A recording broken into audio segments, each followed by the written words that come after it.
₹150 बोरे की लागत आपका खरीद का आया, खर्चा वर्चा काट के ₹160 आपकी लागत आई, सब कुछ खर्चा काटे। अब बिक कितने में रहा है? जब आपने थोक खरीदने गए तो 190 से ₹200 यानी 30, अगर ₹190 बिक रहा है तो आपका ₹30 की मार्जिन आई, अगर ₹200 बिक रहा है तो आपको ₹40 की मार्जिन आई। इस तरह से जो ग्रामीण में है, जो छोटे छोटे मार्केट में है, दुकानदार है, उनको 1 किलो 2 किलो आप दीजिए और बेचिए। तो आप 1 बोरा 2 बोरा भी अगर दिन भर में बेच लेते हैं, यानी कि एक बोरे में 30 किलो आ रहा है तो 30 किलो निकल जा रहा है, तो 30 तिहाई 90 यानी कि आपका ₹900 का प्रॉफिट आ रहा है।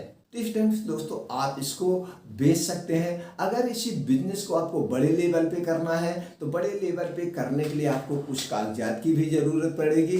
तो कागजात जहाँ पे लेंगे तो उसके लिए कमरे की भी ज़रूरत पड़ेगी। इसको आप घर से भी कर सकते हैं या दोस्तों आप किसी सिटी में अपना एक छोटा सा कमरा लेकर के कर सकते हैं। कमरा छोटा बड़ा कोई भी हो। अब उस कमरे को आपको एक ऑफिस का रूप देना पड़ेगा।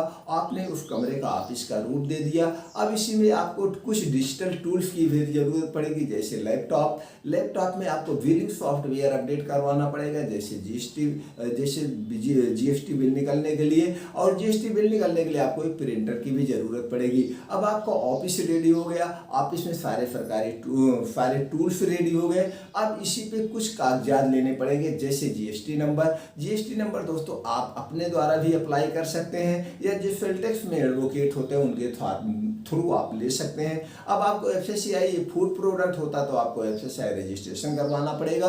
अगर आपके पास बजट है तो कोई बात नहीं है, अगर बजट नहीं है तो आपको सरकार की बहुत सारी स्कीमें चल रही हैं, उसको प्रॉफिट लेने के लिए आपको उद्योग आधार रजिस्ट्रेशन यानी कि एमएसएमई रजिस्ट्रेशन करवाना पड़ेगा। इसमें अगर आप रजिस्ट्रेशन करवा लेते तो सरकार की जो भी स्टार्टअप नीति चल रही है उसका आपको प्रॉफिट मिल सकता है। इसकी जानकारी के लिए आप नियरली बैंक शाखा में संपर्क करें या जिला उद्योग कार्यालय संपर्क करके संपूर्ण जानकारी ले सकते हैं।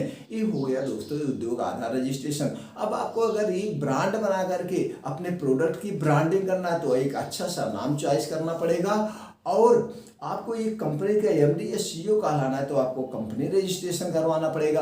कंपनियां 3 कैटेगरी में रजिस्टर्ड होती है, प्राइवेट लिमिटेड, ओपीसी, एलएलपी, तीनों में से किसी एक कैटेगरी में आप करवा सकते हैं। तो दोस्तों आप अगर कंपनी और बड़े लेवल पे कर रहे हैं तो आपको एक लोगो डिजाइन करवा लीजिए, जिस लोगो से आपके प्रोडक्ट की पहचान होगी। लोगो अच्छा सा यूनिक सा होना चाहिए। अब आपका लोगो और नाम का क्या करवाना पड़ेगा? ट्रेडमार्क, जिससे कोई इसकी डुप्लीकेटिंग ना कर पाए। अब आपके सारे कागजात रेडी हो गए।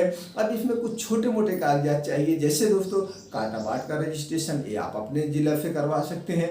और दोस्तों एक और होता है, जैसे जो उसमें एमआरपी वगैरह होते हैं, मेट्रोलॉजी, यानी कि जिसमें एमआरपी एक्सपायरी ये सब डालना पड़ता है, इसका भी आपको रजिस्ट्रेशन करवाना पड़ेगा। हम ये बताना चाहते हैं कि आपको कोई ऐसा कागजात ना छूट जाए जिससे आप कभी सरकारी दाव पेच में फंसे।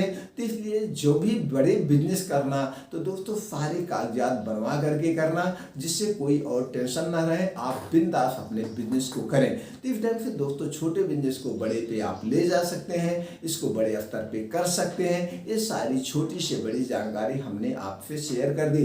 अगर आपको लगता है कि जानकारी हमारे लिए बहुत महत्वपूर्ण है तो अपने सभी यार दोस्तों को भी शेयर कर दीजिए, वो भी ये जानकारी लेकर अपने बिजनेस की शुरुआत करें, अपने सपनों को पूरा करें, जिससे वो भी अपने बिजनेस को ऊंचाई तक ले जा सके।